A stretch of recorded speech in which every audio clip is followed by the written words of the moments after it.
Chapter 27. Unseen Tides.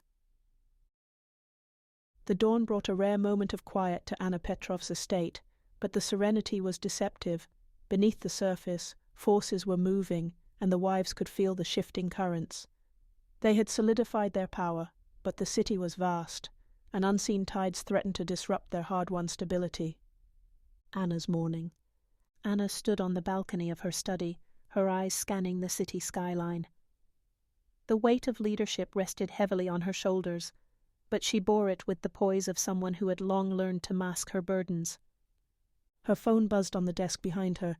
It was a message from Laura. Update. New player confirmed. High-level backer.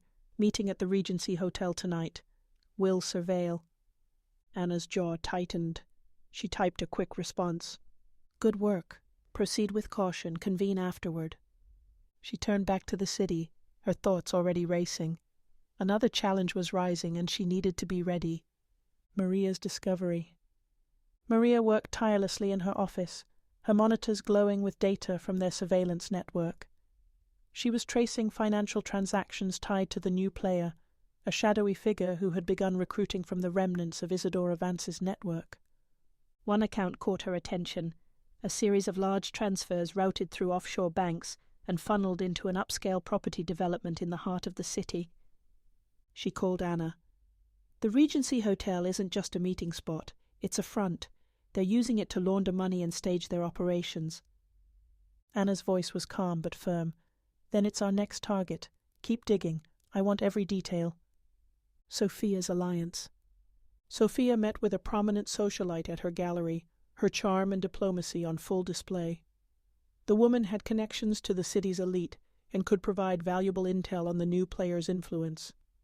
The Regency has always been a hub for power plays, the socialite said, sipping her wine. But lately it's been different, more guarded, more purposeful. Sophia's smile was faint but encouraging. Any idea who's behind it? The woman hesitated, then leaned in closer. A name has been whispered, Dorian Lasker. He's ambitious, ruthless, and very well connected. Sophia's heart quickened. Thank you. This helps more than you know. Laura's surveillance. Laura parked her car a block away from the Regency Hotel, her sharp eyes scanning the building through her binoculars. She noted the increased security, the comings and goings of sharply dressed individuals, and the subtle but unmistakable signs of a high-level operation. Her earpiece crackled with Maria's voice. We've confirmed Dorian Lasker's presence. He's hosting a private meeting in the penthouse. No one gets in without clearance. Laura smirked. Good thing I'm not waiting for an invitation. Slipping into the building through a service entrance, Laura made her way to the upper floors. She positioned herself near the penthouse, her recording device ready to capture anything useful. The penthouse meeting. Dorian Lasker stood at the head of a long table in the luxurious penthouse, his confidence palpable. Around him sat key figures from the city's underworld, each one hanging on his every word. Radcliffe's fall created an opportunity, Dorian said, his voice smooth and commanding. The city needs order, stability, and I intend to provide it. But first, we deal with the queens who think they own this city. Laura's breath hitched as she listened, her fingers tightening on her recorder. She slipped away before the meeting concluded, her mind already racing with the implications. The wives' response. By midnight the wives convened at Anna's estate, their findings laid out before them. Maria's financial leads, Sophia's intel, and Laura's recording painted a clear picture. Dorian Lasker was no mere opportunist. He was a strategist, and his sights were set on their empire. He's planning to move against us, Laura said, her tone urgent. He sees himself as the city's savior, but he's no different than Radcliffe. Maria's expression was sharp. Then we hit him before he can act. Take out his operations, expose his connections, and make sure no one sides with him. Sophia's voice was calmer but resolute.